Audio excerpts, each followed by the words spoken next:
మాలివాడలో ఈరోజు మన స్థానికంగా బిల్డరు మరియు బసాపూర్ వాస్తవ్యులు శ్రీ గౌరవనీయులు ముమ్మలేని రాజశేఖర్ గారి యొక్క సహకారంతో విద్యార్థులందరికీ కూడా బ్యాగులు పంపిణీ చేయడం జరిగింది.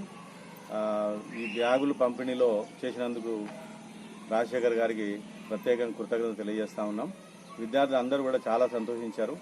ఇదే కాకుండా ఎన్నో పాఠశాలల్లో విద్యాభివృద్ధికి ఆయన చేస్తున్నటువంటి సేవలకి చాలా కృతజ్ఞతలు తెలియజేస్తా ఉన్నాం సార్. ప్రతి పాఠశాలలో కూడా ఎన్నో పాఠశాలలో బ్యాగులు, తర్వాత నోట్బుక్లు, బెంచెస్, గ్రీన్ బోర్డ్స్ మొదలైనటువంటి ఎన్నో రకాలైనటువంటి సేవా కార్యక్రమాలు వితరణ చేస్తూ సేవా కార్యక్రమాలు చేసినందుకు రాజశేఖర్ గారికి ప్రత్యేకంగా కృతజ్ఞతలు తెలియజేస్తున్నాం. Thank you very much.